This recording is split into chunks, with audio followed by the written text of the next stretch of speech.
వాక్యము నుండి ఒక లేఖన భాగాన్ని చదువుదామండి. కీర్తన గ్రంథము 106వ కీర్తన.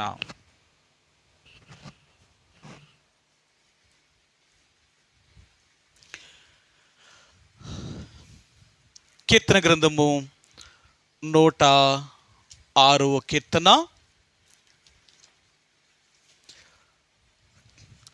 కీర్తన గ్రంథము 106వ కీర్తన 39వ వచనాన్ని మనందరము కలిసి ఒక్క మాటలా చదువుదామండి. కీర్తన గ్రంథము 106వ కీర్తన 106వ కీర్తన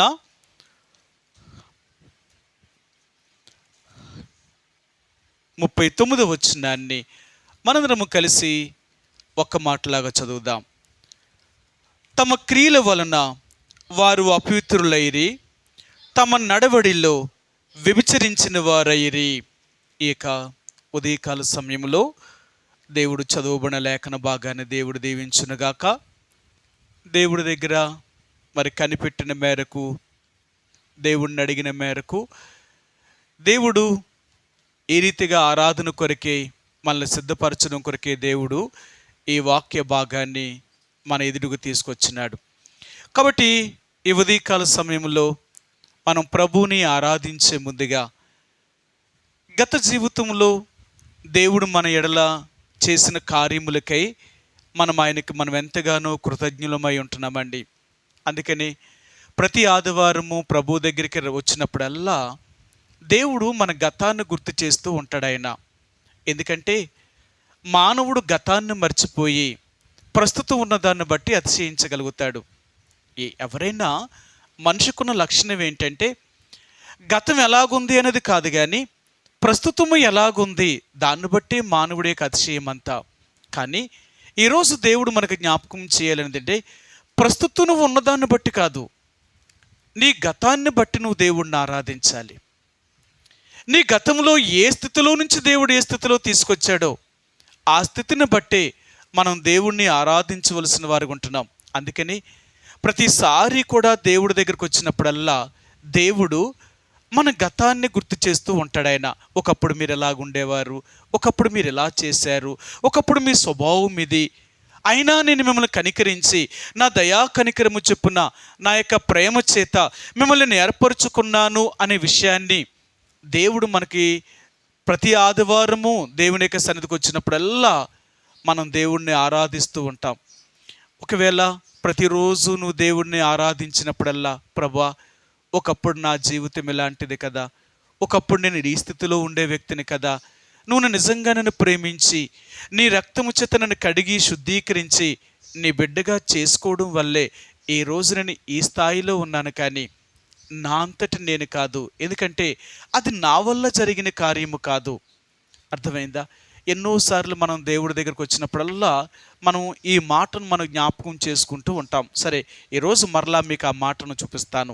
ఎఫెసీయులకు రాసిన పత్రిక 2వ అధ్యాయము, ఎఫెసీయులకు రాసిన పత్రిక 2వ అధ్యాయము 8వ వచనమండి.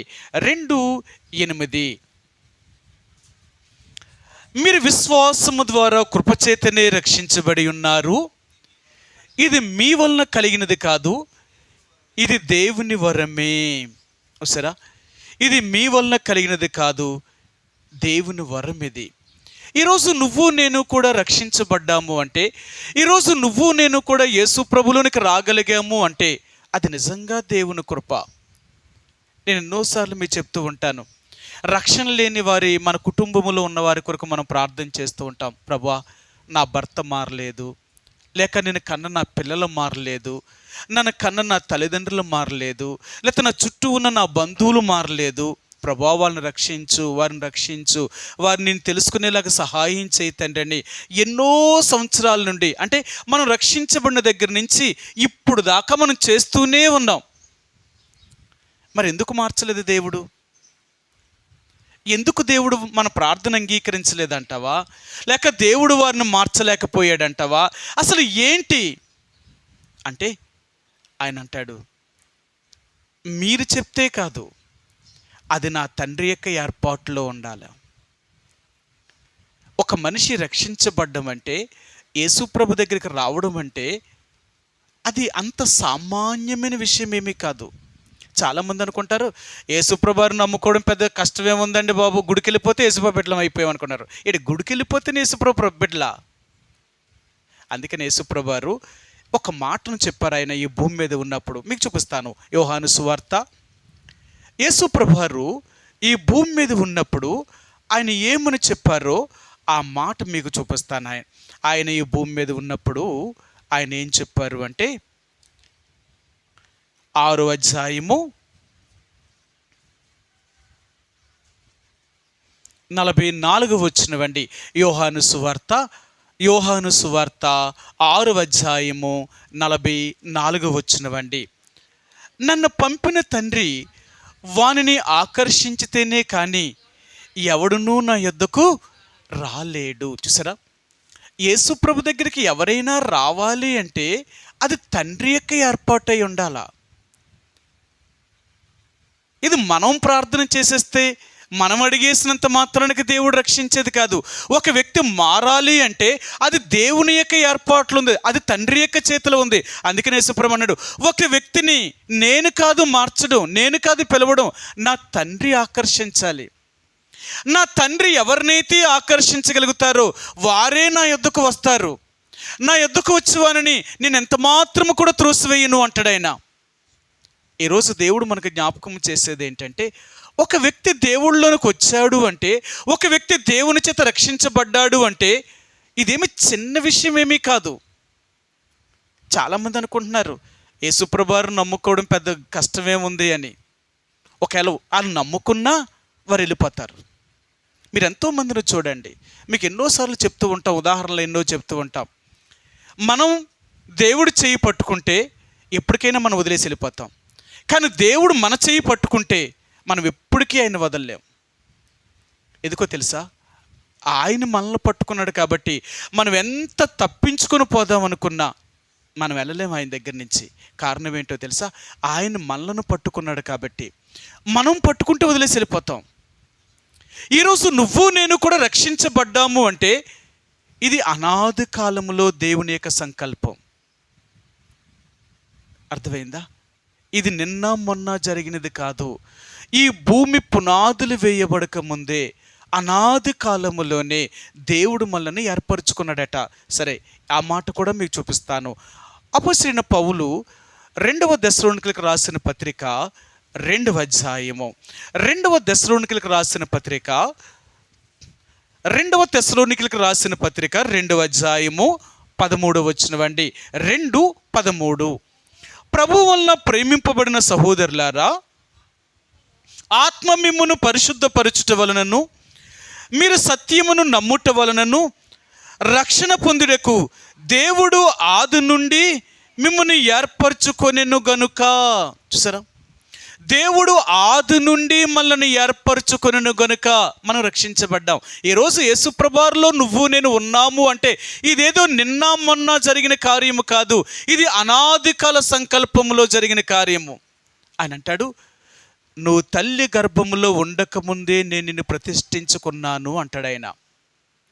దేవుడు నిన్ను ఎప్పుడు పట్టుకున్నాడో తెలుసా? నిన్ను రూపించక ముందే నువ్వు ఆయనకి తెలుసు. నువ్వు తల్లి గర్భంలో ఉండినప్పుడే ఆయనకి తెలుసు. ఆ రోజునే దేవుడిని ప్రతిష్ఠించాడట, నువ్వు నా సొత్తు, నువ్వు నా బిడ్డవి అని. కాబట్టి ఈ రోజున యేసు ప్రభువులోనికి నువ్వు వచ్చావు అంటే అది ఎంత గొప్ప ఆధిక్యత. చాలామంది, నేను ఎప్పుడూ చెప్తూ ఉంటాను మీకు, మనం యేసు ప్రభులోకి వస్తే అంటే యేసు ప్రభువుని నమ్ముకోవడం వల్ల లోకం మనల్ని ఎగతాళి చేస్తుంది, లోకం మనల్ని చులకనగా చూస్తుంది. ఎందుకో తెలుసా? యేసు ప్రభువుని లోకం అంగీకరించలేదు, ఆయన్నే లోకం అంగీకరించలేనప్పుడు ఆయన నమ్ముకున్న మనల్ని లోకం ఎలాగ అంగీకరిస్తుంది? ఆయన్నే అవమానపరిచినప్పుడు మనల్ని అవమానపరచదా? తప్పక మనల్ని కూడా హేళన చేస్తారు. కానీ యేసు ప్రభువుని నమ్ముకున్న వారు ఈ లోకము ఎగతాళి చేసినంత మాత్రానికి వారు ఎగతాళి చేయబడరు. కానీ వీరు చాలా ధన్యులు. ఈనాడు యేసు ప్రభువుని కలిగిన వారందరూ కూడా ఎంతో ఆశీర్వాదములకు వచ్చిన వారు, ఎంతో దీవించబడిన వారు. సరే, ఈ మాట కూడా మీకు చూపిస్తాను. 33వ కీర్తన, కీర్తన గ్రంథము 33వ కీర్తన, 33వ కీర్తన 12వ వచనమండి. కీర్తన 33:12. యెహోవా తమకు దేవుడు కాగలిగిన జనులు ధన్యులు, ఆయన తనకు స్వాస్యముగా ఏర్పరచుకున్న జనులు ధన్యులు. ఈరోజు నీవు నేను యేసు ప్రభువుని దేవుడిగా కలిగి ఉన్నాము అంటే అది ఎంత ధన్యత తెలుసా? ఎంత ఆశీర్వదించబడ్డామో తెలుసా? ఈరోజు ఇప్పుడు నీకు అర్థం కాకపోవచ్చు, యేసు ప్రభువుని నమ్మడం వల్ల నేను దీవించబడ్డం ఏంటి, నేనేం ఆశీర్వదించబడ్డాను, నేనేంటి మేలు పొందాను నువ్వు అనుకోవచ్చు.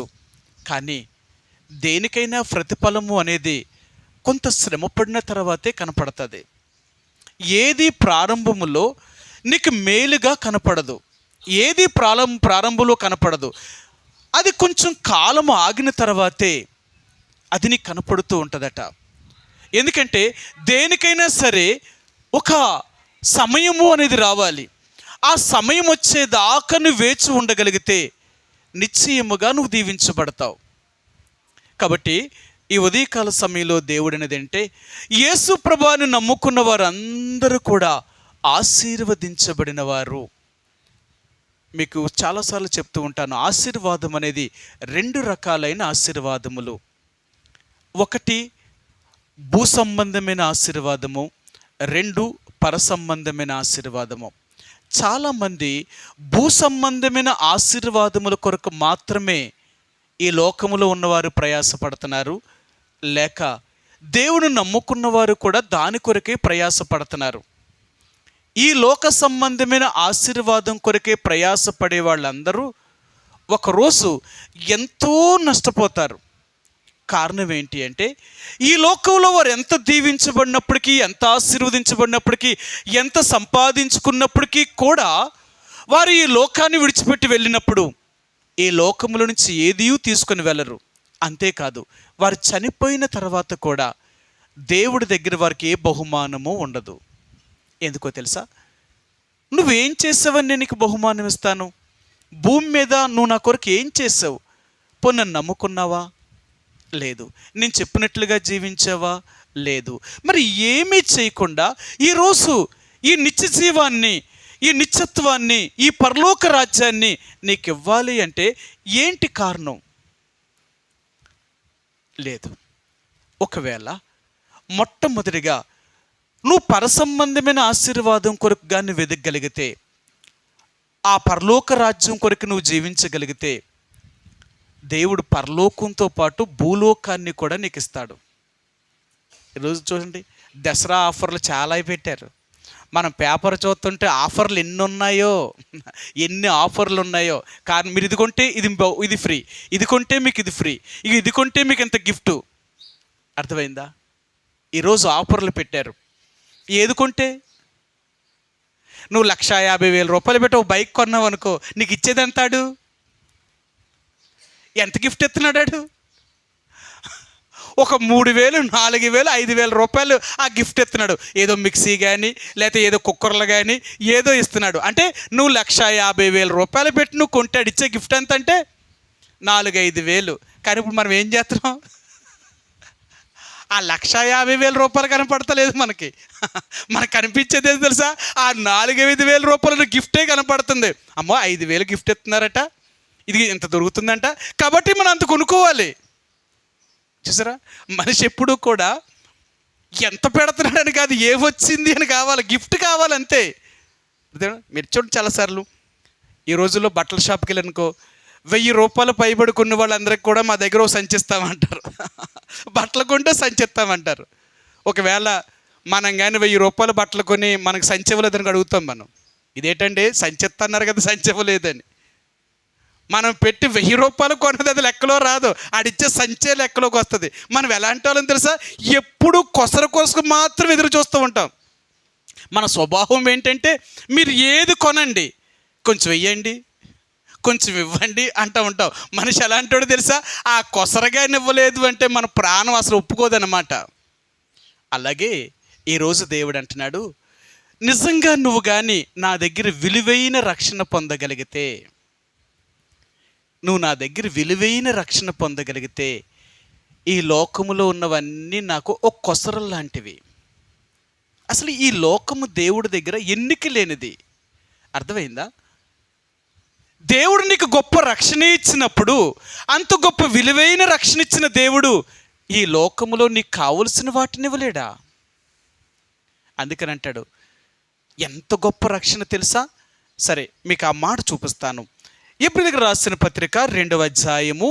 మీ దైవజనుడు ఈ పత్రికను రాసినప్పుడు ఆయన ఒక మాటను జ్ఞాపకం చేశారు, మీకు చూపిస్తాను. ఎబ్రీయులకు రాసిన పత్రిక 2వ అధ్యాయము 3వ వచనం అండి. 2:3 వచనం.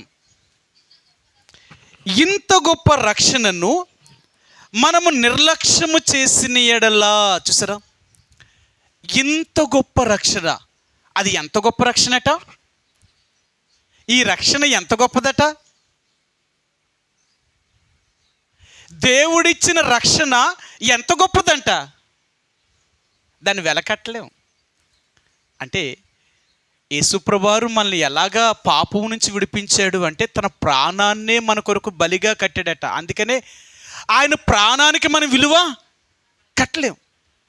ఈ లోకంలో యేసుప్రభువారు మనం రక్షించడం కొరకు ఆయన చెల్లించిన ఆ క్రయధనం అనేది, దానికి విలువ లేదు. అందుకని అన్నాడు ఆయన, ఎంత విలువైన రక్షణ, దానికి ఎవరు విలువ కట్టలేరు ఈ భూమి మీద. అంత గొప్ప రక్షణ దేవుడు మనకు అనుగ్రహించాడు. అంత గొప్ప రక్షణ ఇచ్చిన దేవుడు ఈ భూమి మీద నీకు కావలసిన బట్ట, తిండి, నివాసం ఇవ్వలేడా? అవన్నీ దేవుడికి ఒక కొసరం లాంటివి. అర్థమైందా? కానీ మన స్వభావం ఏంటో తెలుసా? ముందు కొసరిస్తేనే మనం కొంటానంటాం. మన స్వభావం ఏంటంటే, ఇది కొంటే మీరేమిస్తారు, ఇది కొంటే మీరేమిస్తారు. మన స్వభావం అంత అలాంటిది. అందుకనే దేవుడు అన్నాడు, నువ్వు కొంటే కొను, లేకపోతే మానేయి. ఇక్కడ ఏం అలాడుతున్నాడు, అంత ఫిక్స్డ్ రేటు. ఇప్పుడు అన్ని చోట్ల షాపుల్లో ఏం చేశారు, ఫిక్స్డ్. ఇలాంటి బేరాలు ఏమి ఉండవు. అక్కడ స్టిక్కర్ అంటించేస్తున్నాడు, నీకు ఇష్టమైతే కొను, కష్టమైతే వెళ్ళిపో, అంతే. ఇక్కడ ఏమీ లేదు. ఒక రేటుని ఫిక్స్ చేసిన తర్వాత ఆ రేటుకు నువ్వు కొంటే కొను, లేకపోతే లేదంతే. దానివల్ల మాకేం నష్టం ఏమీ లేదు. యేసుప్రభువారు కూడా అంతే. నా దగ్గర ఇక్కడ ఏమీ అలాంటివేమీ రాజీ లేదు. నువ్వు నిజంగా గొప్ప రక్షణ అంటే నాలోనికి నువ్వు రాగలిగితేనే ఆ తర్వాత నీకు అన్నీ కలుగుతాయి. లేదు, ముందు నాకు అన్నీ ఇచ్చే ఆ తర్వాత నేను నమ్ముతాను అనుకో, దేవుడు అంటాడు, లేదు లేదు, ఇలాంటి రాజీ నా దగ్గర లేదు. ముందు నువ్వు రక్షణ పొందు, నీ జీవితాన్ని మార్చుకో, ఆ తర్వాతే నా దగ్గర నుంచి ఏదైనా నువ్వు పొందగలుగుతావు. అది నీ ఇల్లైనా, అది నీ ఆహారమైనా, అది నీ వస్త్రమైనా, అది నీ ఆరోగ్యమైనా, ఈ లోక సంబంధమైన ఏదైనా సరే ఎప్పుడు కలుగుతాయో తెలుసా? నన్ను నువ్వు కలిగిన తర్వాతే. నన్ను నువ్వు పొందకుండా ఈ లోకములో ఏదీ నీకు రాదు. ముందు నేనుండాలి నీతో. యేసు ప్రభువుని నువ్వు ఎప్పుడైతే నీ హృదయంలోకి ఆహ్వానించుకోగలుగుతావో ఆ తర్వాతే నీకన్నీ మేలు జరుగుతున్నాయండి. ఎవరి ఇంటిలోనికైతే యేసు ప్రభు వచ్చాడో, ఎవరి హృదయంలోనికైతే యేసు ప్రభు వచ్చాడో వాళ్ళందరికీ మేలు చేసే దేవుడు. అందుకని యేసు ప్రభు గురించి ఒక మాట అంటాడు. యేసు ప్రభు ఈ భూమి మీద జీవించినప్పుడట ఒక పని చేశారట. సరే, మీకు ఆ మాట చూపిస్తాను. అపోస్తలుల కార్యములు 3వ అధ్యాయము 3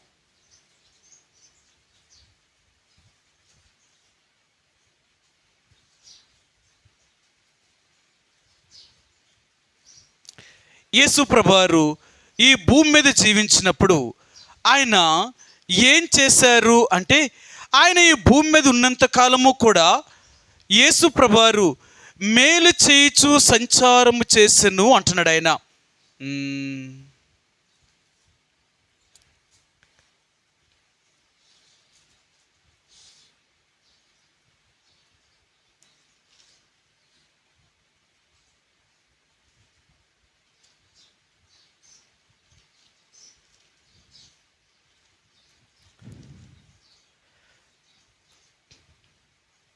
క్షమించండి, అపోస్తలుల కార్యములు 10వ అధ్యాయము, అపోస్తలుల కార్యములు 10వ అధ్యాయము 38వ వచనం అండి. 10:38. అదేదనగా దేవుడు నజరేయుడైన యేసును పరిశుద్ధాత్మతోనూ శక్తితోనూ అభిషేకించిననుదియే.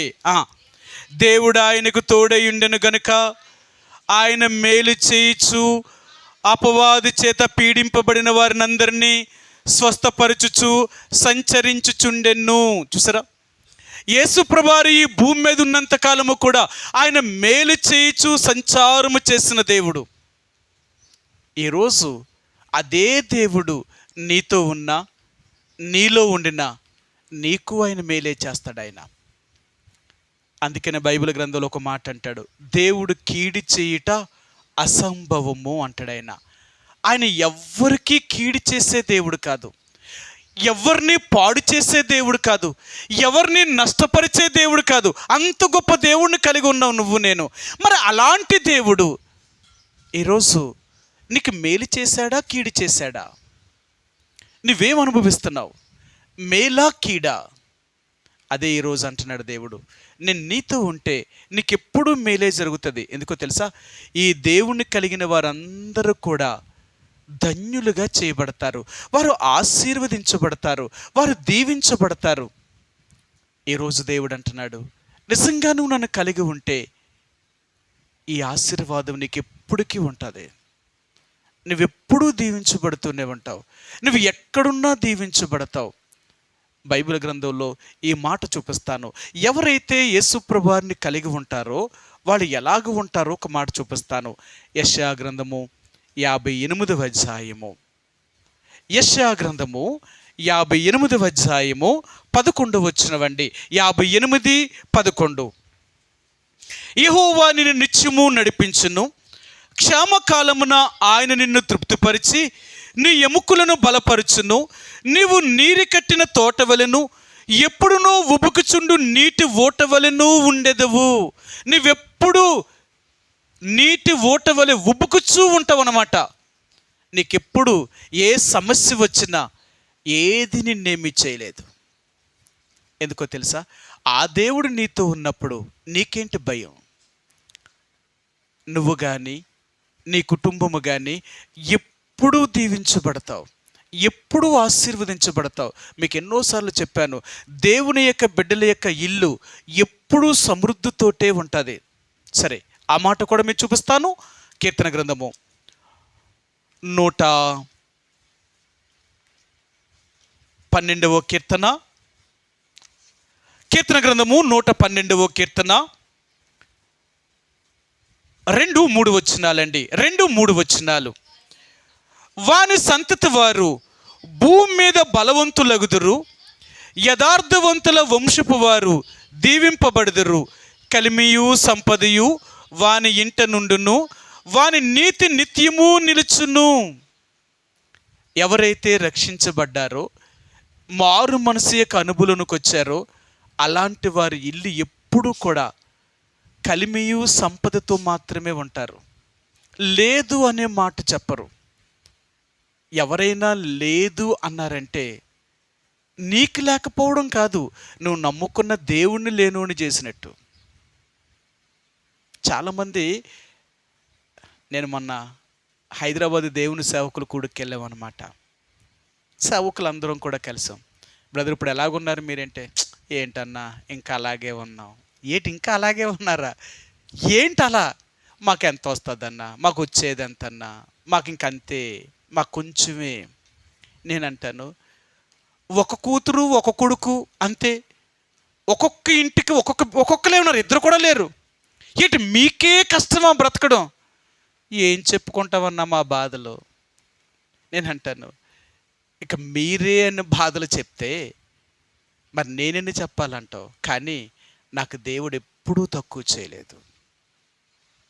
నేను నమ్ముకున్న దేవుడు ఎంత గొప్పవాడో తెలుసా? ఈరోజు నేను ఎవరిని చెయ్యి చాపి అడిగేలాగా నాకు చేయలేదు. ఆ దేవుడు నాకు సహాయం చేసేవాడు. అర్థమైందా? నువ్వెప్పుడూ లేదు అనే మాట చెప్పావు అంటే నీ జీవితంలో ఇంకెప్పటికీ అలాగే ఉండిపోతావు. నీ దేవుడు ఎప్పుడు నీ లేనివాడుగా చేయడు. ఆయన నిన్నెప్పుడు ఉన్నవాడిగానే చేసేవాడు. అందుకనే నువ్వెప్పుడు ఎలాగుండాలో తెలుసా? లేదు అనే మాట కాదు నువ్వు చెప్పవలసింది. నాకేంటండి, నా దేవుడు ఉండగా నాకేం తక్కువ? నీకు ఈ ధైర్యం ఏంటో తెలుసా? నా దేవుడు నాతో ఉండగా నాకేంటి తక్కువ? ఈ దేవుణ్ణి కలిగిన వారందరూ ఆశీర్వదించబడతారు. నిజంగా నువ్వు దేవుణ్ణి కలిగి ఉంటే ఆ దేవుడు నిన్ను కాపాడ్డా? మీ అందరికీ తెలుసు కదా, నువ్వు దీవించబడతావు, నీ ఇల్లు దీవించబడుతుంది, నీ పిండి దీవించబడుతుంది, నీ బుట్ట దీవించబడుతుందని ద్వితీయోపదేశకాండం 28వ అధ్యాయంలో ఎన్ని మాటలు చెప్తాడు ఆయన. నువ్వు ఎక్కడుంటే అక్కడే నీకు ఆశీర్వాదము, నువ్వు ఎక్కడుంటే అక్కడే నీకు దీవెన. అర్థమైందా? నీకు దేవుడు ఎంత ఆశీర్వాదాన్ని ఇవ్వాలనుకుంటున్నాడు ఆయన. దేవుడు మనకందరికీ తెలుసు. పేతురు రాసిన మొదటి పత్రిక 3వ అధ్యాయం 9వ వచనం అంటారు, మనందరినీ దేవుడు ఎందుకు రక్షించాడో తెలుసా?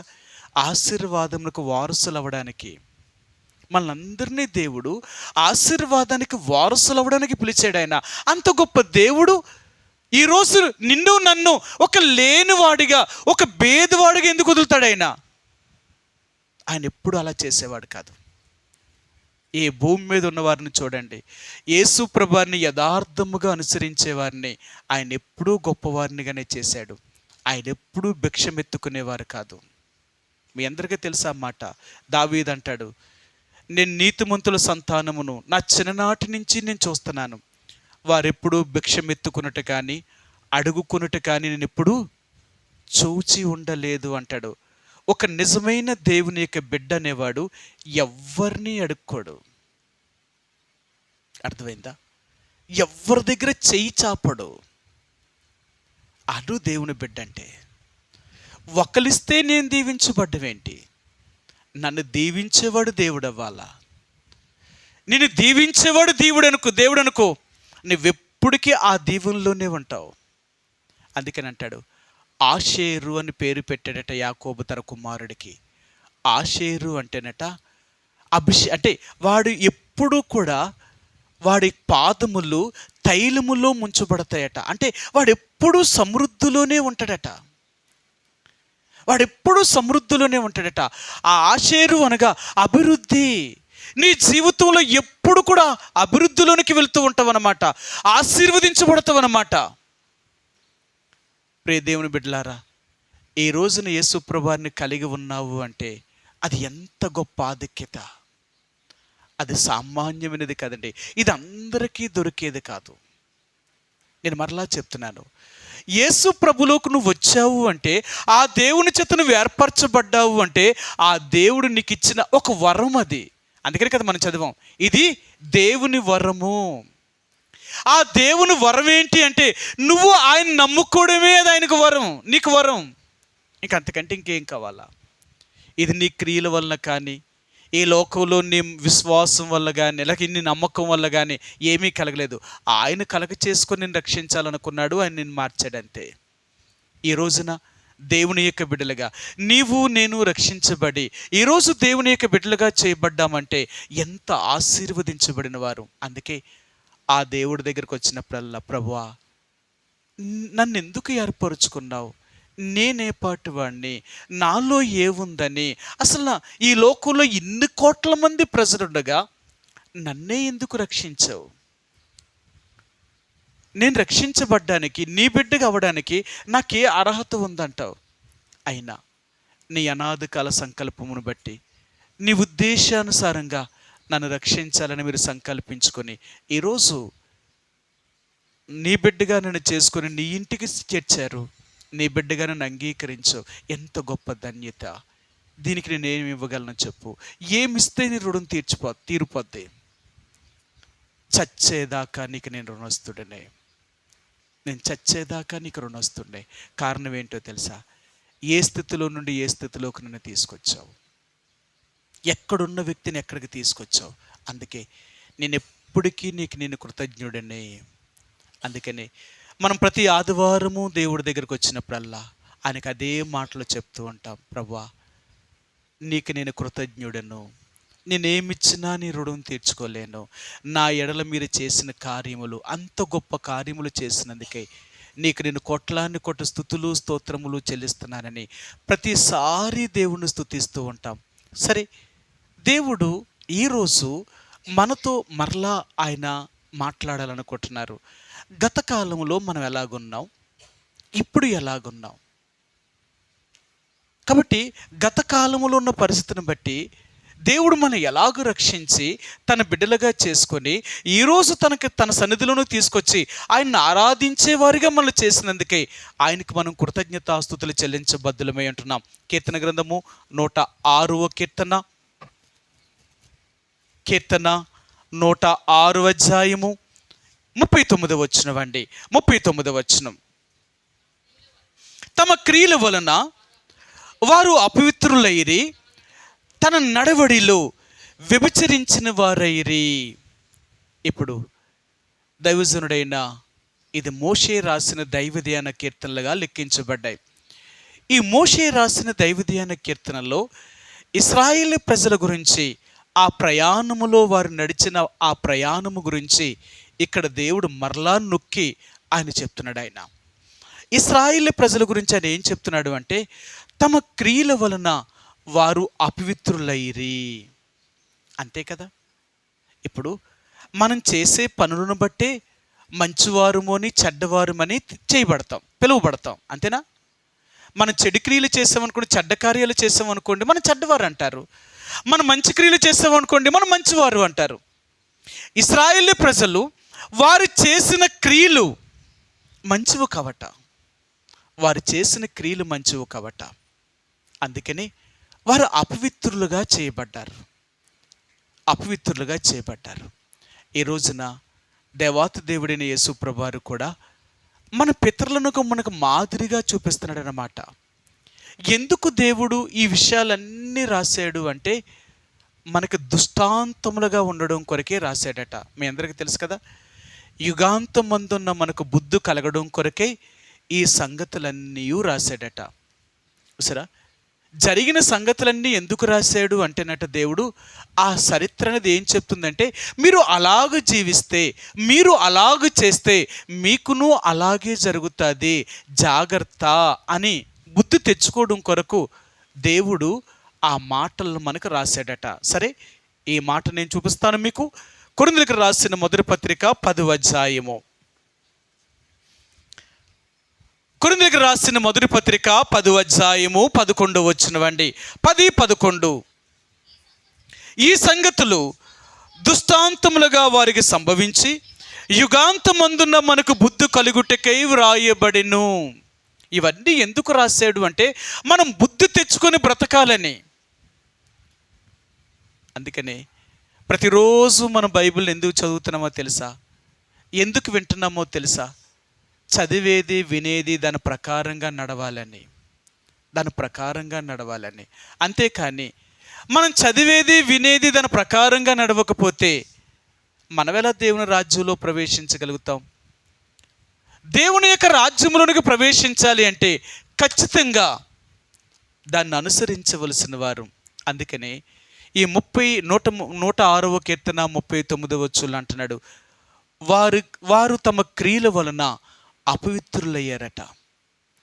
వారి క్రియలు దేవుని దృష్టికి సరైనవిగా కనబడలేదు. వారి క్రియలు దేవుని దృష్టికి మంచివిగా కనబడలేదు.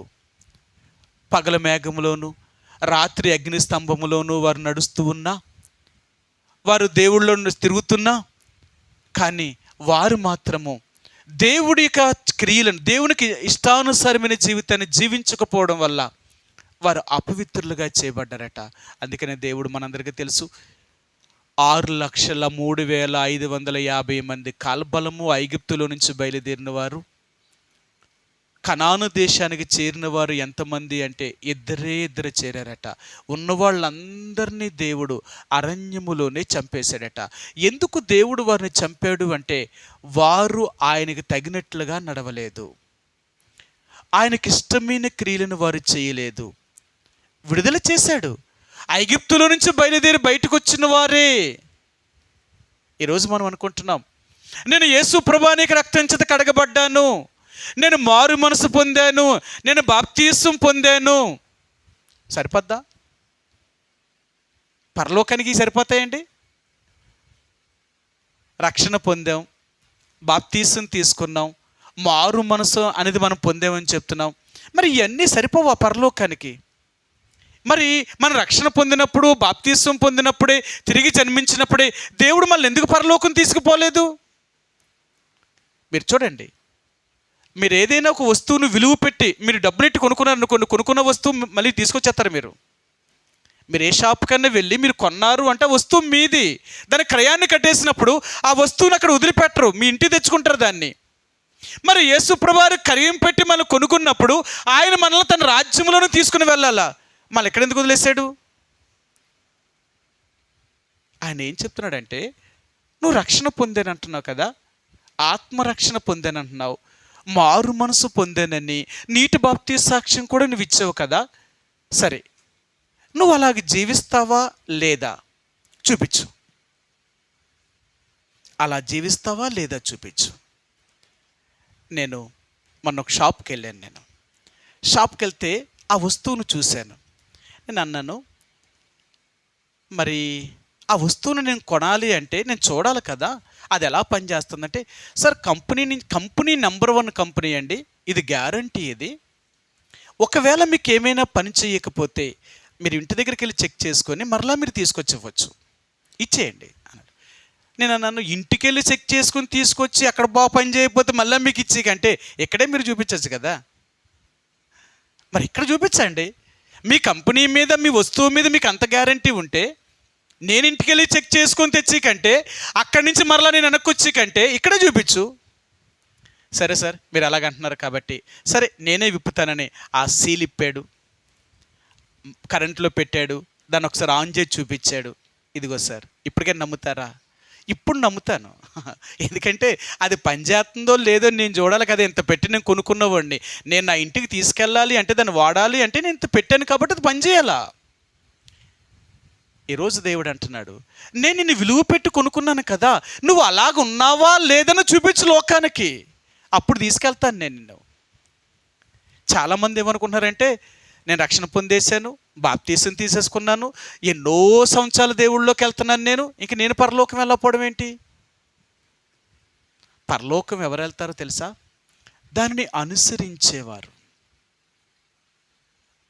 మీరు ప్రకటన గ్రంథంలో చూస్తే చదివేవాడు కానీ వినేవాడు కానీ పరలోకం చేరడట, దాన్ని అనుసరించేవాడు మాత్రమే పరలోకం చేరతారు. అలాగ నడుస్తున్నావా లేదా? అలా నడవడం అనేది చాలా కష్టం. అది కష్టాన్నైనా అలవర్చుకో. నువ్వు ఎప్పుడైతే కష్టాన్ని అలవర్చుకోగలుగుతావో, ఈరోజు కష్టంగా ఉండొచ్చు, రేపదే నీకు సులువుగా మారుతుంది. ఏదైనా అంతే, నువ్వు అలవాటు చేసుకోగలిగితే ఎంత కష్టమైన పనైనా అది నీకు సులువు అవుతుంది. నువ్వు అలవర్చుకోలేదనుకో, అది ఎంత సులువైన పనైనా అది నీకు కష్టంగానే ఉంటుంది. అందుకనే ఈరోజు మరలా దేవుడు జ్ఞాపకం చేసేది ఏంటంటే, ఐగుప్తులో నుంచి ఇశ్రాయేలు ప్రజల్ని విడిపించిన దేవుడే చివరికి కనాను తీసుకెళ్ళలేదు.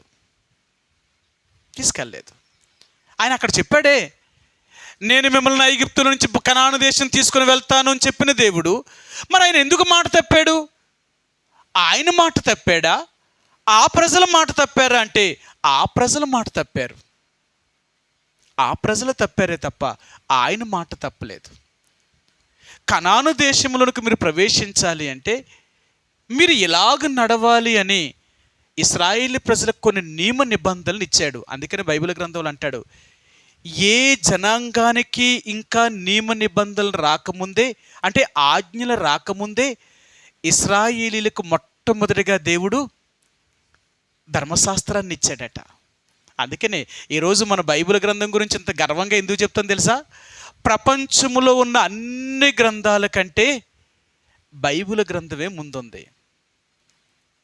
ఎవ్వరికీ లేదండి. ఈ నియమ నిబంధనలు ఎలాగ ఉండాలో, ఎలాగ జీవించాలో, ఎలాగ బ్రతకాలనేది మొట్టమొదట ఇశ్రాయేలు ప్రజలకు దేవుడు ఆ నిబంధనలు ఇచ్చాడు. మీరు ఇలాగే ఉండాలన్నాడు. అలాగ ఉండకపోతే మీరు కనానులోనికి ప్రవేశించలేరు అన్నాడు ఆయన. ఈరోజు దేవుని వాక్యాన్ని మనకు ఎందుకు ఇచ్చాడు అంటే, దీని ప్రకారంగా నువ్వు నడవగలిగితేనే నువ్వు నా రాజ్యం చేరగలుగుతావు. దీని ప్రకారంగా నువ్వు నడవకుండా నువ్వు రక్షణ పొందానని, మారు మనసు పొందాను అని, ఏదో బాప్తీసం తీసుకున్నానని నువ్వు చెప్పుకుంటూ దానికి విరోధమైన జీవితాన్ని జీవిస్తూ ఉంటే నువ్వెలా పరలోకం వెళ్తావు? ఎన్నోసార్లు చెప్పాను, అందరూ పరలోకం వెళ్ళడానికే సిద్ధపడ్డారు, కానీ వెళ్ళేవారు మాత్రం చాలా తక్కువ మంది. వెళ్తున్నారు, మార్గంలోకి వచ్చారు, కానీ గమ్యం చేరాలి కదా, చివరికి వెళ్ళాలి కదా. అక్కడ దాకా నువ్వు నిలిచి ఉండాలి అంటే ఎంత పరీక్ష పరిశోధనలు గుండా నువ్వు వెళ్ళాలి? అంత సులభమా? అందుకనే దేవుని యొక్క బిడ్డలుగా మనం రక్షించబడ్డామని చెప్పుకుంటే పరలోకం వెళ్ళాం, దానికి తగినట్లుగా జీవిస్తేనే పరలోకం వెళ్తాం. అందుకనే ఈ 106వ కీర్తన 39వ వచనంలో దేవుడు అంటున్నాడు, ఇశ్రాయేలు ప్రజల గురించి చెప్తున్నాడు ఆయన, వారు తమ క్రియల వలన అపవిత్రులయ్యారు. నేను ప్రభువుని అడిగాను, ప్రభా ఏంటి వారి క్రియలు, ఎలాంటి క్రియలు, అసలు ఏంటి క్రియలు అని నేను చాలా బైబిల్లో ఉన్న క్రియలు చూశానన్నమాట. సరే, ఇప్పుడు మీకు చూపిస్తాను. దేవుడు నాకేమైతే జ్ఞాపకం చేశాడో అవి మీకు చూపిస్తాను. నేను యోహాను రాసిన మొదటి పత్రిక 3వ అధ్యాయము, మొదటి యోహాను రాసిన పత్రిక 3వ అధ్యాయము, యోహాను రాసిన మొదటి పత్రిక 3వ అధ్యాయము 8వ వచనం, 3:8. అపవాది మొదటి నుండి పాపము చేయుచున్నాడు గనుక పాపము చేయువాడు అపవాది సంబంధి, అపవాది యొక్క క్రియలను లయపరచుటకే దేవుని కుమారుడు ప్రత్యక్షమాయెను. ఇక్కడ ఒక మాట చెప్పాడు ఆయన, దేవుడట, యేసుప్రభువారట ఎందుకు ఈ భూమి మీదకి వచ్చాడు అంటే అపవాది యొక్క క్రియలను లయపరచుటకు. ఇక్కడ మొదటిది ఏంటి అంటే వారి క్రియల వలన వారు అపవిత్రులయ్యారట. ఎలాంటి క్రియలు అంటేనట అపవాది యొక్క క్రియలు. అపవాది యొక్క క్రియలేంటి? అపవాది యొక్క క్రియలేంటి? బైబిల్ గ్రంథంలో మీకు బైబిల్ పట్టణంలో చెప్పానన్నమాట. ఏంటంటే చాలా సంవత్సరాల క్రితం చెప్పినట్టున్నాను, దేవుని ఆత్మకి ఎన్ని పేర్లు ఉన్నాయి, సాతాను యొక్క ఆత్మకి ఎన్ని పేర్లు ఉన్నాయి. ఈ పేర్లు ఏంటి? బైబిల్ గ్రంథంలో ఉన్నాయి.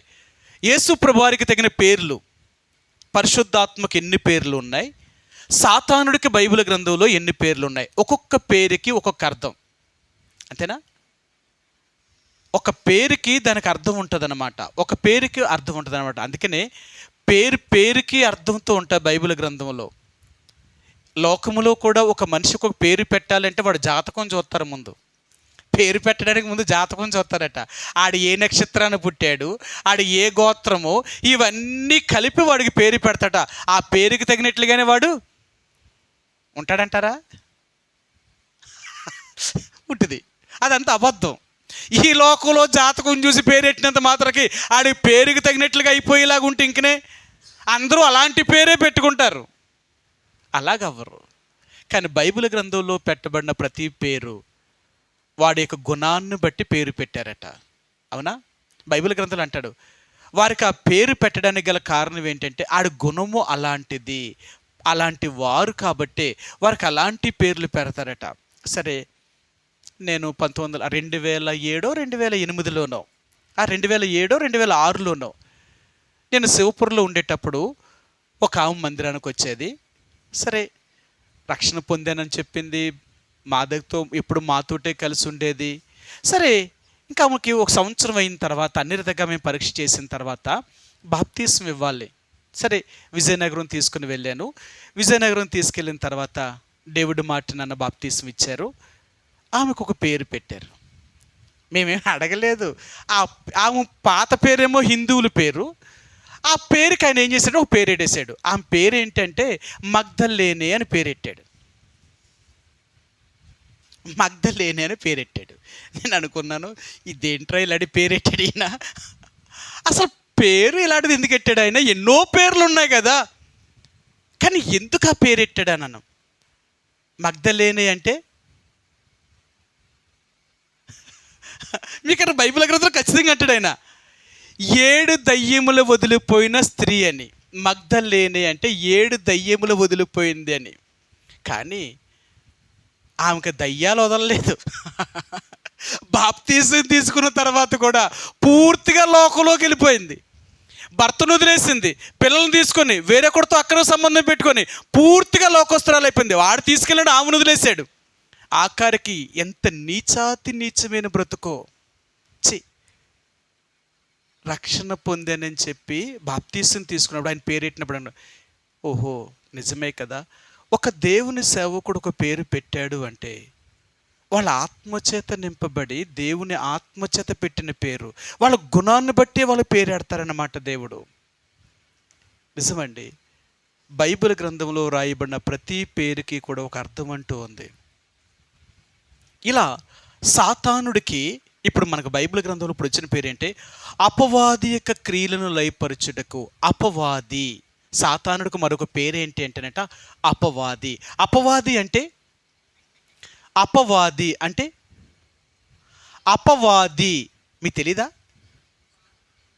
ఏమండి, వాదములు చేసేవాడు అంతేనంటారా?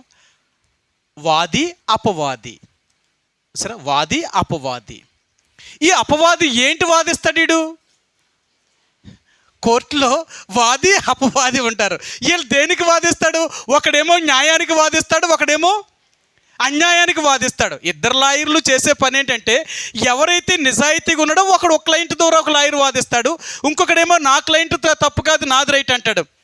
అలాగే ఇక్కడ దేవుడి దగ్గర కూడా ఇద్దరున్నారు. ఒక ఆయనేమో దేవుడు, ఆయన న్యాయానికే సపోర్ట్ చేస్తాడు. రెండో వాడు అపవాది. వీడేం చేస్తాడంటే ఎప్పుడు తప్పు చేసేవారికే సపోర్ట్గా నిలబడతాడు. వీడు అపవాది, వీడు వాదిస్తాడట. కానీ యేసుప్రభువారు ఎందుకు వచ్చాడు అంటే అపవాదిక క్రియలను లయపరచడానికి వచ్చాడట. ఈ అపవాది చేసేది ఏంటో తెలుసా? లేనిది ఉందని చెప్తూ ఉంటాడట. ఎప్పుడు కూడా లేనిది ఉందని చెప్తూ ఉంటాడట. వీడే అపవాది. సరే, మీకు ఆ మాట చూపిస్తాను. ప్రకటన గ్రంథము 12వ అధ్యాయము 10 వచనమండి. ప్రకటన 12:10. మరియు ఒక గొప్ప స్వరము పరలోకమందు ఇలాగు చెప్పటి వింటిని, రాత్రింబగళ్ళు మన దేవుని ఎదుట మన సహోదరుల మీద నేరం మోపువాడైన అపవాది. అపవాది అనే పేరుకి అర్థం ఏంటంట? వీడు నేరములు మోపేవాడట. నేరములు మోపేవాడు. ఏ నేరం మోపుతాడు? ఉన్నవా లేనివా? ఉన్నవి మోపితే ఆడు నేరస్తుడు ఎలాగవుతాడు? వాడు ఉన్నయే చెప్తున్నాడు అనుకోండి, చెప్పేవాడు అబద్ధికుడు కాదు. వాడు ఉన్నయే చెప్తున్నాడు, వాడు నిజమే చెప్తున్నాడు అంటారు. కానీ ఇతను చెప్పేది ఏంటో తెలుసా? లేని వాటిని ఉందని చెప్తున్నాడు అనమాట. లోకమంతా ఇప్పుడు ఎలాగుందో తెలుసా? నిజంగా ఉన్నది ఉన్నట్లుగా ఎవరో చెప్తలేదు. అలా చెప్తే ఎవరు నమ్మరు కూడా. లేనిది ఉందని చెప్తేనే నమ్ముతుంది లోకం. లేనిది ఉందని చెప్తేనే నమ్ముతుంది. అందుకనే ఈ లోకములో అందరూ కూడా ఎలాగ అలవాటు అయిపోయారంటే అబద్ధములు ఆడడం మొదలెట్టేశారు. అబద్ధములు ఆడడం మొదలెట్టారట. ఎందుకు అబద్ధం ఆడుతున్నారు? నిజం చెప్తే లోకం నమ్ముతలేదు. మరి నిజం చెప్పినప్పుడు నమ్మలేనప్పుడు ఇప్పుడు ఏం చేయాలా? అబద్ధమే ఆడాలా. లోకానికి ఏం కావాలంటే అబద్ధమే నమ్ముతుంది లోకం. అందుకనే అందరూ అబద్ధములే ఆడుతున్నారట. బైబిల్ గ్రంథంలో అంటాడు, వీరు అబద్ధములు ఆడుచు తప్పిపోవచ్చున్నారు. ప్రతి వాడు అబద్ధికుడే, తన సొంత సహోదరుని మీదే అబద్ధములు మోపుతున్నాడు, నేరములు మోపుతున్నాడు. అందుకని అంటాడు, నేరములు మోపే పని నీది కాదు, నేరములు మోపే పని సాతానుడిది. నీవు నేను రక్షించబడిన తర్వాత మనం ఎవరి మీద నేరస్థాపన చేసేవారం కాదు. మన పని నేరములు మోపడం కాదు. మన పని ఏంటో తెలుసా? యేసుప్రభువుని నమ్ముకున్న తర్వాత మనం చేసే పని ఏంటో తెలుసా? ఏం చేస్తాం? అపవాది ఏమో నేరములు మోపుతాడు, దేవుని బిడ్డలు చేసే పనేమో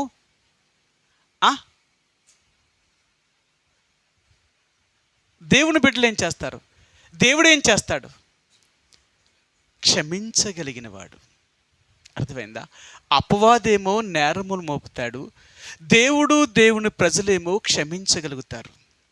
ఎందుకంటే యేసు ప్రభులోకి వచ్చిన ప్రతి ఒక్కరూ కూడా క్షమాపణ కలిగిన వారు.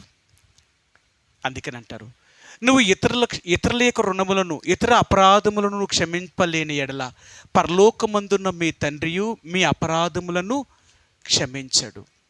నువ్వే ఇతరులను క్షమించలేనప్పుడు మరి నిన్ను దేవుడు ఎలా క్షమిస్తాడంటావు? నువ్వు ఇతరులను క్షమించగలిగినప్పుడే దేవుడు నిన్ను కూడా క్షమించగలుగుతాడు. ఇది ఖచ్చితమైన దేవుని యొక్క మాట. ఈరోజు దేవుడు అంటున్నాడు, అపవాది యొక్క క్రియలను లయపరచడం కొరకే యేసు ప్రభువారు ఈ భూమి మీదకి వచ్చాడు. ఒకప్పుడు మనం ఎలాంటి వారమో తెలుసా? అపవాది యొక్క క్రియలను చేసేవారు. ఆది నుండి వాడు అబద్ధికుడు, వాని యందు సత్యమే లేదు. అలాంటి నరహంతకుని యొక్క మాట విని ఒకప్పుడు మనం కూడా అలాంటి జీవితాన్ని జీవించిన వారు. అంటే నేరములు మోపేవారిగా, అపనిందలు వేసేవారిగా, అబద్ధములాడేవారిగా, అనేకుల మీద చెడుగా మాట్లాడేవారిగా. ఎందుకంటే ఒకప్పుడు యేసు ప్రభువుని ఎరగలేదు కాబట్టి మన స్వభావము అలాంటిది. సరే, ఈ మాట కూడా మీకు చూపిస్తాను. యోహాను సువార్త 8వ అధ్యాయము, యోహాను సువార్త 8వ అధ్యాయము 44 వచ్చినవండి. 8:44 వచ్చినవండి. మీరు మీ తండ్రి యగు అపవాది సంబంధులు, మీ తండ్రి దురాశలను నెరవేర్చగోరుచున్నారు. ఆది నుండి వాడు నరహంతకుడై ఉండి సత్యమందు నిలిచినవాడు కాడు, వాని యందు సత్యమే లేదు. వాడు అబద్ధమాడినప్పుడు తన స్వభావమును అనుసరించియే మాట్లాడును. వాడు అబద్ధికుడును, అబద్ధమునకు జనకుడునై ఉన్నాడు. ఈరోజు మరలా దేవుడు అంటున్నాడు, వారి క్రియల వలన వారు అపవిత్రులయ్యారట. వారి క్రియలు ఎలాగున్నాయి అంటే అపవాది యొక్క క్రియలు. ఒకప్పుడు యేసు ప్రభువుని ఎరగక ముందు మన జీవితం ఎలాగుండేది అంటే అపవాది యొక్క క్రియలను జరిగించిన వారు, అపవాది యొక్క జీవితాన్ని జీవించిన వారు. అందుకని అంటున్నాడు, అబద్ధములాడే విషయములో కానీ, నేరం మోపే విషయంలో కానీ, ఇతరుల గురించి చెడుగా మాట్లాడే విషయంలో కానీ ఒకప్పుడు మనం దేవుణ్ణి తెలియకముందు చేసిన వారు. కానీ ఇప్పుడు మనం దేవుని చేత ఎరగబడిన వారము, లేక దేవుని యొక్క రక్తం చేత కొడగబడిన వారము. ఇప్పుడు మనం అలాంటి వారం కాదు. ఇప్పుడు మన క్రియల వల్ల ఎలాంటి వారమో తెలుసా? మనం పవిత్రులము. మన క్రియలు దేవుని దృష్టిలో ఎలా కనపడుతున్నాయి తెలుసా? పవిత్రమైన క్రియలుగా కనపడుతున్నాయి. ఎందుకు అంటే యేసు ప్రభువారు నిన్ను నన్ను అపవాది యొక్క క్రియల నుండి విడిపించి వెలుపలకు తీసుకొచ్చాడు ఆయన. మన క్రియలను మార్చాడు ఆయన. ఈరోజు నువ్వు చెప్పగలవా? నిజమండి, నేను నా క్రియల వలన నేను అపవిత్రుడు కాదు, నా క్రియల వలన నేను పవిత్రుడను, నేను పవిత్రురాలని. యేసు ప్రభువు అనే రక్తము చేత నా అపరాధములను, నా పాపములన్నిటినీ క్షమించి ఆయన నన్ను పవిత్రుడిగా చేశాడు. మీ అందరికీ తెలుసు, 1 యోహాను రాసిన పత్రిక 1వ అధ్యాయం 7వ వచనం అంటాడు, అప్పుడు ఆయన కుమారుడైన యేసు రక్తము ప్రతి పాపము నుండి కడిగి మనలను పవిత్రులుగా చేసింది. ఈరోజు నువ్వు నేను పవిత్రులము కానీ అపవిత్రులం కాదు. నువ్వు చెప్తావా మాట? నిజంగా నువ్వు పవిత్రుడివైతే, నువ్వు పవిత్రురాలువైతే, నిజమే తండ్రి, ఒకప్పుడు నేను ఇలాంటి వ్యక్తిని, ఒకప్పుడు ఇలాంటి జీవితాన్ని జీవించిన వ్యక్తిని, ఒకప్పుడు నేను ఇలాంటి బ్రతికిన వ్యక్తిని, కానీ ఇప్పుడు నేను అలా లేను. నేను అబద్ధం ఆడే స్థాయిలో లేను. ఇతరుల మీద నేరములు మోపడం ఆ పని నాది కాదు. అపవిత్రమైన క్రియలు చేసే నా స్వభావం కాదు. ఎందుకో తెలుసా? నువ్వు నన్ను మార్చావు. ఏ రోజునైతే నన్ను మార్చావో ఆ రోజు నుంచే అపవాది యొక్క క్రియలు నాలో కనపడవు. కొన్నిసార్లు అంటూ ఉంటాం మన పిల్లలకి, ఏమంటాం తెలుసా? వాళ్ళ అమ్మకు లేవమ్మా, వాళ్ళ నాన్నకు లేవు ఇలాంటి బుద్ధులు, మరి ఈ బుద్ధులు ఎక్కడి నుంచి వచ్చేయో కానీ అంటారు. ఎవరికి ఉండవట? వాళ్ళ అమ్మకి నాన్నకి లేని బుద్ధులు వాళ్ళ పిల్లలకి ఎలాగొచ్చాయంటారు? ఎలాగొస్తాయి? ఎవరు మీరు అందరూ చెప్తారు కదా, ఎలాగొస్తాయి? లోకాన్ని బట్టి. నాకు సరైన ఆన్సర్ రాలేదు. ఎలాగొస్తాయి? ఎలాండి? తన స్నేహితులను బట్టి. ఇంకా బ్రదర్ చెప్పండి, నాకు కొంచెం చెవుడేంటో చెప్పండి. ఆ, స్వబుద్ధి. ఇంకా సహవాసం. మా సిస్టర్ గారు చెప్పేశారు.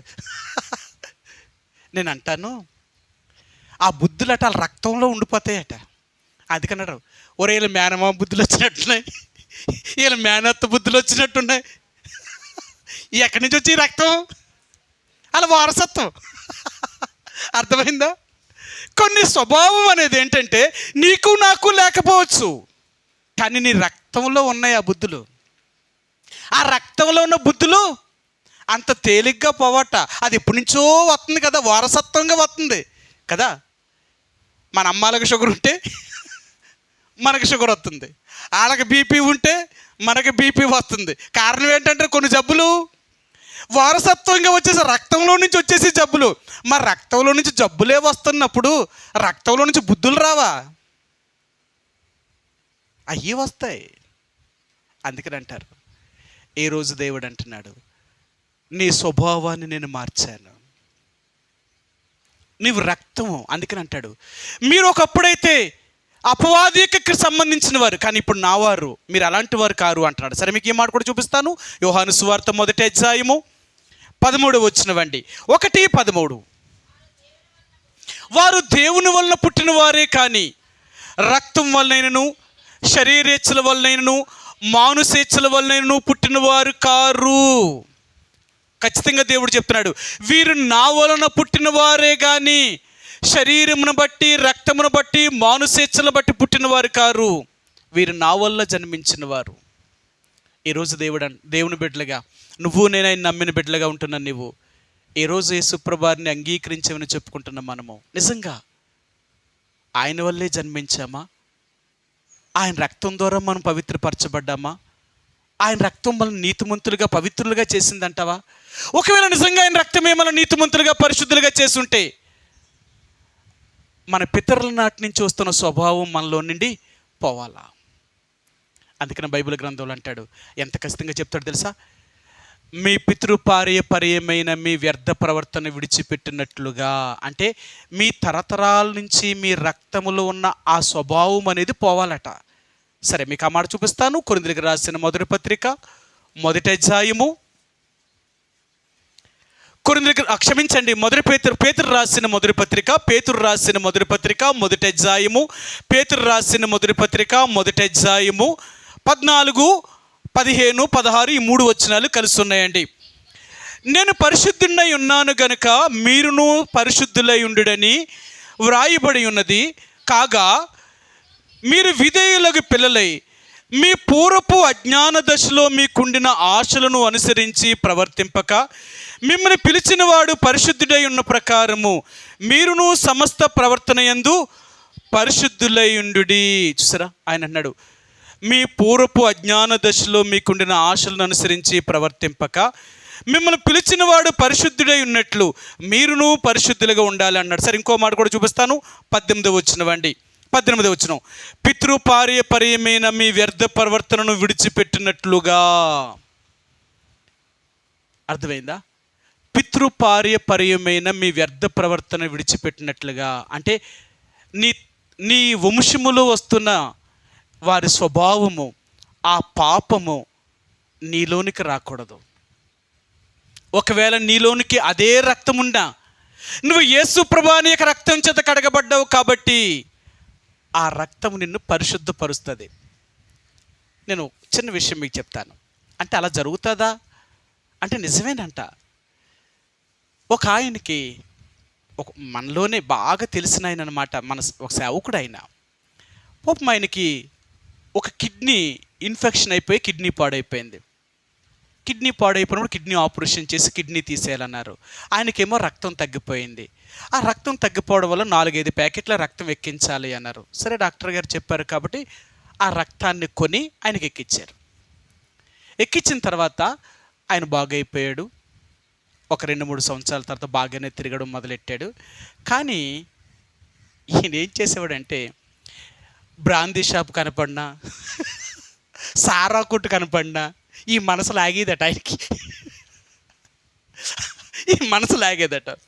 ఈయన అనుకునేవాడట, ఇదేంట్రా బాబు నాకు ఇలాగ అనిపిస్తుంది, ఇప్పుడు నేను చూస్తే సేవకుండి ఇదేంటి నీకేమో ఇలా తాగితే ఇక నేనేం చెప్తాను అని చాలా పాపం మనసు కట్టుకునేవాడట. కానీ శరీరం మాత్రం ఒప్పుకునేది కాదట, అది లాగేసిదట. ఒకరోజు ఆయన చెప్పలేక చెప్పాడన్నమాట. చెప్తే ఏమనుకుంటారని, నాకు ఎందుకోనన్నా ఇలాగ అనిపిస్తుంది, ఇలా తాగాలనిపిస్తుంది, అక్కడికి వెళ్ళాలనిపిస్తుంది, ఆ వాసన పీల్చాలనిపిస్తుంది అని. అప్పుడు ఆయన చెప్పాడు అనమాట. చెప్పిన తర్వాత అన్నాడు, ఏమోనన్నా నాకు ఇంతకుముందు అలా లేదు, కానీ నాకు ఆపరేషన్ అయిన దగ్గర నుంచి అలాగ అనిపిస్తుంది అన్నారు. ఎవడు రక్తం ఎక్కించేశారో కానీ నాకు, ఆడు తాగుపోతాడేమో, ఆడు రక్తం నాలోకి రావడం వల్ల ఇప్పుడు నన్ను ఏం చేస్తున్నాడు అక్కడికే లాగుతుందట. అవునంటారా? అందుకనే ఎవరు పడితే వాళ్ళు రక్తం ఎక్కించుకోకూడదట. అర్థమైందా? ఎవరు రక్తాన్ని పడితే వాళ్ళు రక్తం ఎక్కించుకుంటేనట ఆ రక్తం మనలోనికి వెళ్ళి మనకి అలాంటి కోరికలు పుట్టెత్తదట. అవునా కాదా? నిజమండి, నిజమది. అందుకని అంటారు, ఇప్పుడు యేసుప్రభు వారి యొక్క రక్తం అంట మనల్ని పూర్తిగా ఆ రక్తంతో కడిగాడట. ఒకప్పుడు మన పితృపారంపర్యమైన అంటే మన పితరుల నాటి నుంచి వచ్చే రక్తం మనలో ఉంది, కానీ అంటే శరీరమును బట్టి, రక్తమును బట్టి, మానుసేచ్చలు బట్టి, అంటే మనిషి యొక్క రక్తం మనలోనికి వచ్చింది. కానీ యేసుప్రభుని నమ్ముకున్న తర్వాత ఆ యేసుప్రభు యొక్క రక్తం ఏం చేసిందంటే నిలువెల్లా పరిశుద్ధపరిచింది. మళ్ళీ అరికాలు మొదలుకొని తల వరకు కూడా పరిశుద్ధులుగా చేసింది, మళ్ళీ కడిగి శుద్ధీకరించింది. అందుకనే ఇప్పుడు యేసుప్రభు అనే రక్తం మనల్ని కడగడం వల్ల ఇప్పుడు మనం ఏమయ్యామంటే పవిత్రులుగా మార్చబడ్డాం. ఇప్పుడు యేసుప్రభు వారి యొక్క రక్తం వల్ల ఇప్పుడు మనం పవిత్రులము. ఒకప్పుడైతే మనం అపవిత్రులం, కానీ ఇప్పుడు మనం అపవిత్రులం కాము, ఇప్పుడు మనం పవిత్రులము. ఎందుకు మనం పవిత్రులం అయ్యాము అంటే మనలో ఉన్న రక్తము పవిత్రమైంది. ఒకసారి ఇదే వాదన జరిగింది. కొంతమంది ఎలా మాట్లాడారంటే, ఒకవేళ పుట్టగానే ఒక బిడ్డ చచ్చిపోయిందనుకో, దేవుణ్ణి ఎరగని దేవుణ్ణి ఎరగకపోని, ఎరిగిన వారు కానీ ఎరిగిన వాళ్ళు కాకపోని, ఒక బిడ్డ పుట్టిన వెంటనే చచ్చిపోయిందనుకో, ఆ బిడ్డ ఎక్కడికి వెళ్తుంది? కొంతమంది అన్నారు, ఆ బిడ్డ పుట్టగానే చచ్చిపోయింది కాబట్టి ఆ బిడ్డకి ఏ పాపము తెలియదు, కాబట్టి పుట్టగానే పాపం ఎరగకుండానే కళ్ళు తెరిచిన వెంటనే చనిపోయింది కాబట్టి బిడ్డ ఎక్కడికి వెళ్తుంది? దేవుడి దగ్గరికి వెళ్తుంది అని ఒకరు అన్నారు. మరొకరు ఏమన్నారు అంటే, లేదు ఆ బిడ్డ నరకానికే వెళ్తుంది అని మరికొందరు అన్నారు. ఇందులో ఆ బిడ్డ నరకానికి వెళ్తుంది అంటారా, పరలోకం వెళ్తుంది అంటారా? పుట్టిన వెంటనే చచ్చిపోయిన బిడ్డ పరలోకం వెళ్తుంది అంటారా, నరకానికి వెళ్తుంది అంటారా? పరలోకానికి వెళ్తుంది అంటున్నారు నాగమణి గారు. మీరు మా మిరియాము కూడా పరలోకం వెళ్తుంది అంటున్నారు. ఇంకా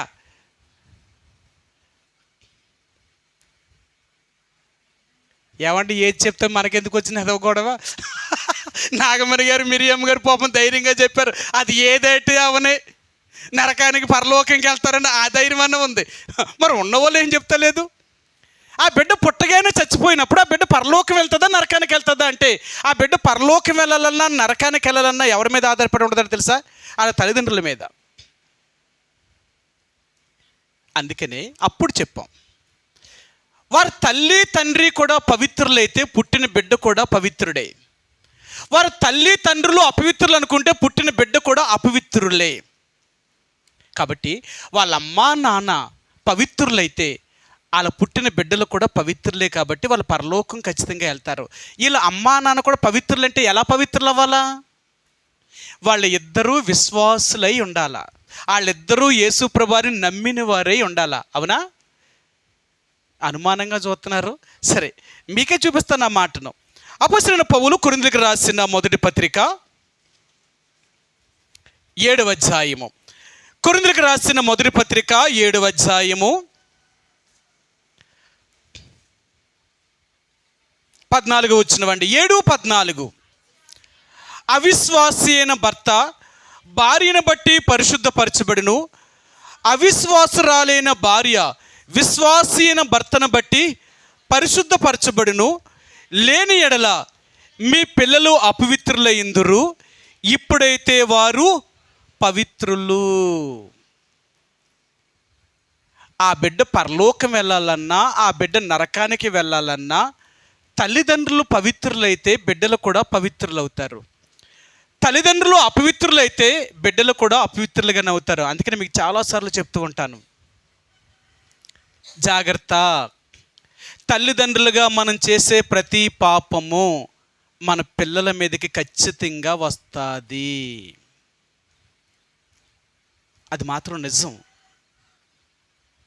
ఇప్పటికీ దేవుడు చెప్తున్నాడు.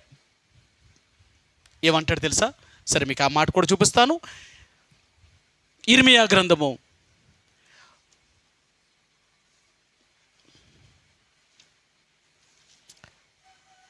ఇశ్రాయేలు ప్రజల గురించి దేవుడు ఆయన ఏమంటాడు అంటే, తల్లిదండ్రులు చేసిన పాపము వారి తరువాత వారి బిడ్డల ఒడిలో వేస్తాడట. ఆ పాపమునకు తగిన శిక్షణ మాత్రం తప్పక వీరు అనుభవించాలట.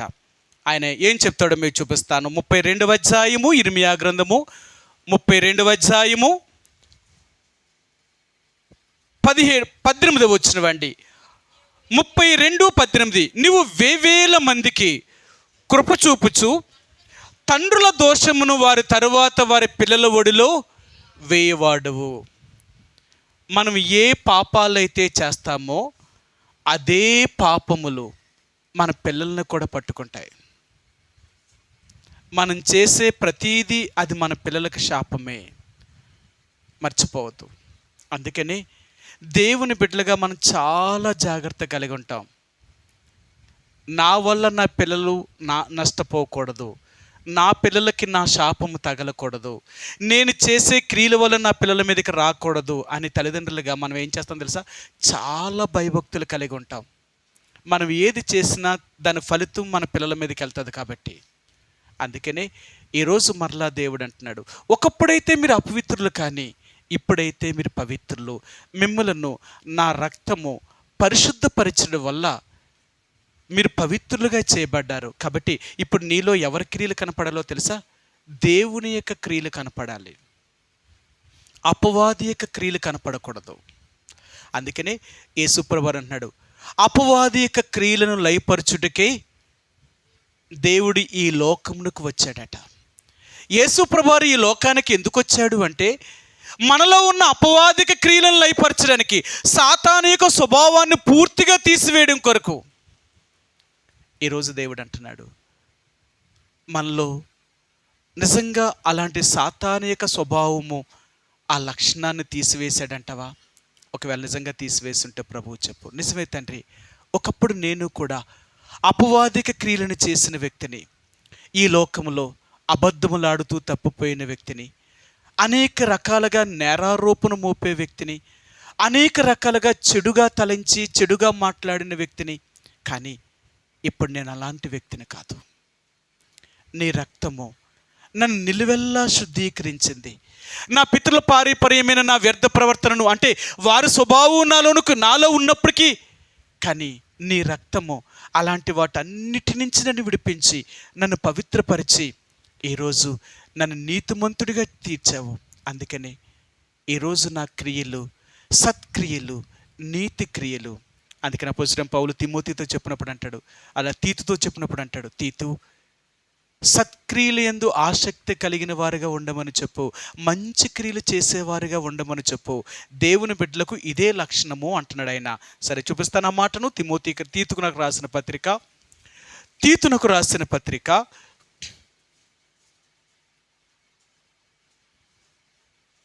3వ అధ్యాయము, తీతునకు రాసిన పత్రిక 3వ అధ్యాయము 8వ వచనమండి. 3:8. ఈ మాట నమ్మదగినది గనుక దేవుని యందు విశ్వాసం ఉంచిన వారు సత్క్రియలను శ్రద్ధగా చేయుట యందు మనసు ఉంచినట్లు నీవి సంగతులను గురించి దృఢముగా చెప్పుచుండవలని కోరుచున్నాను. మనం సత్క్రియలను చేసేవారు, మంచి క్రియలను చేసేవారు. నిజంగా దేవుడు మనల్ని అలా మార్చాడంటవా? మనం మంచి క్రియలను చేయగలుగుతున్నామా? మరి ఏంటి, రక్షణ పొందామన్నావు, మారు మనసు యొక్క అనుభవంలోకి వచ్చామన్నావు, యేసుప్రభువుని నమ్ముకున్నామన్నావు, చెప్పడమేనా? లేదా ఒకవేళ లేకపోతే ఇంకా నీ రక్తము నీ పాత స్వభావంలోనే ఉంది. ఇంకా నీ పితరుల నాటి నుంచి వచ్చే పాపము ఆ రక్తము ఇంకా నీలోనే కలుషితమై ఉంది కాబట్టి నువ్వు మారలేదు. ఒకవేళ అలాంటి రక్తమే కానీ నీలో ఉంటే అపవిత్రులమే కానీ మనం పవిత్రులం కాదు. అందుకన్నాడు, మీరు రక్తం వల్లైనను మానుషేచ్ఛల వల్లైనను శరీరమును బట్టి పుట్టినవారు కారు, మీరు నా వల్ల పుట్టారు. యేసు ప్రభువారు ఇచ్చే సాక్ష్యం ఏంటంటే, వీరు నా వల్ల పుట్టినవారు. మీరు శోధించు వారిని. నా బిడ్డ అనేవాడు నిలబడతాడే తప్ప నా బిడ్డ శోధించబడేవాడు కాదు. అందుకనే దేవుడు ఈ భూమి మీద మనల్ని అందరినీ కూడా కొన్నిసార్లు అపవాది చేతికి అప్పగిస్తున్నాడు. పరీక్ష పెట్టు. నా బిడ్డ ఎలాంటి వాడని నేను చెప్తున్నాను, నువ్వు కాదు అని నువ్వు అంటున్నావు. అయితే నేను చెప్తున్నాను, సరే నువ్వు ఏ పరీక్ష అయితే పెడతావో ఆ పరీక్ష పెట్టు. నా బిడ్డ ఆ పరీక్షకు లొంగిపోతే వాడు నీవాడవుతాడు. ఆ పరీక్షకు గెలిచాడంటే వాడు నావాడవుతాడు. అందుకని అంటారు, దేవుని బిడ్డలు అనేవారు ఒక రాజు బిడ్డలు. మన దేవుడు రాజు, మనము కూడా రాజులమే. ఈ రాజుల యొక్క రక్తంలో ఉండేది ఏంటి అంటే, వీళ్ళెప్పుడూ దేనికి లోబడరు. నేను ఒకసారి మీకు చెప్పాను, ఈ రాజుల యొక్క వంశంలో నాకు తత్వం ఏంటి అంటేనంట, ఒకరోజు ఒక రాజుగారి కుమారుడు పుట్టాడు. ఆ బిడ్డకి మరి పేరు పెట్టవలసి వచ్చినప్పుడు, అన్నప్రసాదన చేయవలసి వచ్చినప్పుడు అన్ని రకాలైన వస్తువులను అన్నిటినీ పెట్టారట. పెట్టి ఆ చంటి బిడ్డను అక్కడ వదిలేరన్నమాట. ఆయన పాకుతున్నాడనమాట. ఆ వయసులో పాకుతున్నప్పుడు అన్నీ పెట్టారు. ఈ బిడ్డ ఏది పట్టుకుంటాడో అదే దాని లక్షణం, ఆడి స్వభావం అలా మారిపోద్ది అన్నమాట. సరే, ఈ రాజు ఈ చిన్న కుమారుడు ఆ బిడ్డ పాక్కుంటూ వెళ్ళి కత్తే పట్టుకున్నాడట. ఎన్నో రకరకాలైన వస్తువులు పెట్టారు, ఎన్నో బొమ్మలు పెట్టారు, ఎన్నో రకాలైన వాటన్నీ పెడితే అవన్నీ వదిలేసి కత్తే పట్టుకున్నాడట. అప్పుడు చెప్పారట వారు, రాజా ఇతడు రాజు కుమారుడు రాజే. అంతే తప్ప వాళ్ళ రక్తములోనే రాజులైనప్పుడు వాడు కత్తే పట్టకపోతే ఇంకోటి ఏం పడతాడాడు?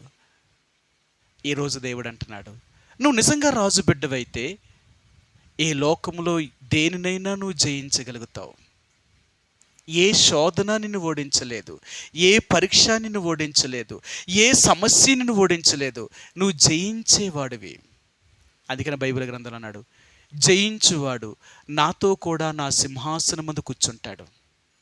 అపవాది నిన్ను ఎన్ని శోధనలు పెట్టినా, ఎన్ని పరీక్షలు పెట్టినా నువ్వు జయించే వ్యక్తివే కానీ పడిపోయే వ్యక్తివి కాదు, ఓడిపోయే వ్యక్తివి కాదు. అది యేసుప్రభువులో ఉన్న రక్తం. యేసుప్రభువులో ఉన్న రక్తం ఏంటో తెలుసా? ఆయన రక్తం ఎప్పుడు కూడా విజయాన్ని సాధించే రక్తం. అది ఓడిపోయే రక్తం కాదు.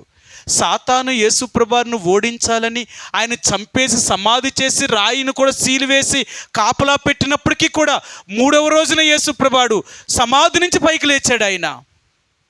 అందుకని ఓ మరణమా నీ ముల్లెక్కడా, ఓ సమాధి నీ విజయమేది? సాతాను యేసుప్రభువుని బంధించలేకపోయింది. ఈరోజు దేవుడు అంటున్నాడు, నువ్వు నా బిడ్డవైతే జయించగలుగుతున్నావా? ఎలాంటి శోధన వచ్చినా, ఎలాంటి పరీక్ష వచ్చినా, ఎలాంటి పాప సంబంధమైన కోరికలు పుట్టినా నువ్వు జయించగలుగుతున్నావా? నువ్వు జయించేవంటే నా బిడ్డవే. అందుకని ఈరోజు మరలా దేవుడు అంటున్నాడు, సాతాను ఎన్ని రకాలైన నిన్ను శోధించినా నువ్వు ఆయన బిడ్డవనే సంగతి మర్చిపోకు. అందుకని మీరు నా వలన పుట్టినవారు. నేను నా వ్యక్తిగతంగా నేను బైబిల్ చదువుతున్నప్పుడు ఆదికాండంలో చదువుతున్నాను అన్నమాట. ప్రతిసారి కూడా 2 కొడుకులు ఉన్నారంటే పెద్దవాడు ఒకలా తయారవుతున్నాడు, చిన్నవాడు ఒకలా తయారవుతున్నాడు.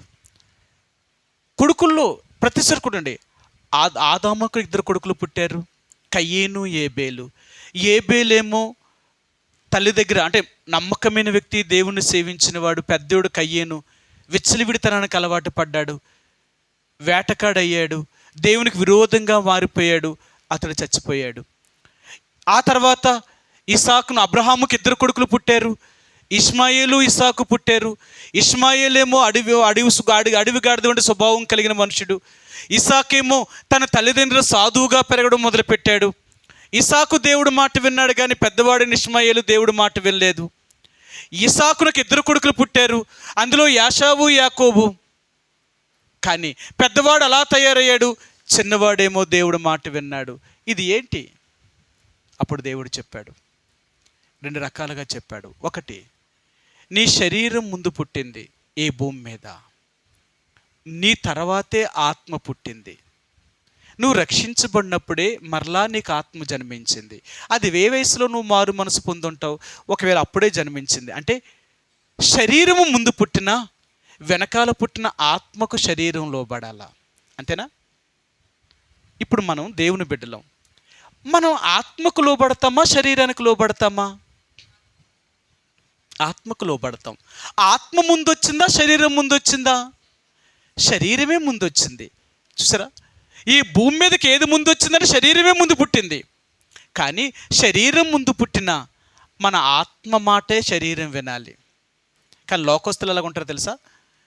వాళ్ళ శరీరం ముందు పుట్టింది కాబట్టి వాళ్ళ శరీర సంబంధంగానే ప్రవర్తిస్తారు, ఆత్మ సంబంధంగా ఏమీ ప్రవర్తించరు. అందుకనే ఈరోజు దేవుని యొక్క బిడ్డలుగా మనం యేసు ప్రభువారిని అంగీకరించిన వారం కాబట్టి మన ఆత్మ స్వభావం కలిగిన వారం, శరీర స్వభావం కలిగిన వారము కాము. అలా మార్చాడంటవా? అలా మారేమా? నిజంగా నువ్వు అలా మారి ఉంటే నువ్వు దేవుని వలన పుట్టిన బిడ్డవి. నిజంగా నువ్వు దేవుని వలన పుట్టిన బిడ్డవైతే ఆయన దేవుడిని నిజంగా నువ్వు స్తుతిస్తూ ఆయన్ని ఆరాధించు. ప్రభువా, నిజమే, ఒకప్పుడు నేను అపవాదిక కుమారుణ్ణి, అపవాదిక సంతానంలో జన్మించిన వాడిని. నా స్వభావమే నేరములు, పాపములు, అబద్ధములాడే స్వభావం, అబద్ధములాడుచు తప్పిపోతున్న నా పరిస్థితులు, ఈ భూమి మీద నా ఇష్టానుసారంగా జీవిస్తున్న పరిస్థితులు, నా పితృపారేపర్యమైన నా వ్యర్థ ప్రవర్తన అనుసరించినట్లుగా ఈ లోకములో నీకు వ్యతిరేకమైన జీవితాన్ని జీవిస్తూ నిన్నెంతో బాధ పెట్టి నిన్నెంతో దుఃఖపెట్టిన నన్ను, ప్రభువా, నన్ను మీ అనాదికాల సంకల్పం చొప్పున నన్ను రక్షించాలని, నన్ను మార్చాలని నీకు ఒకగాని కుమారుడైన ఆ యేసు ప్రభువారిని నా కొరకు ఈ భూమి మీద పంపించి అపవాదిక క్రియలను లయపరచడం కొరకే, అపవాదిక క్రియలను నాలో నుండి తీసివేయడం కొరకే, నా పాపముల కొరకే నీ కుమారుని సిలువ మీద మేకులు కొట్టి అతను కార్చిన నిర్దోషమైన రక్తం చేత నా పాపమంతటినీ కడిగి నన్ను పవిత్రునిగా చేసి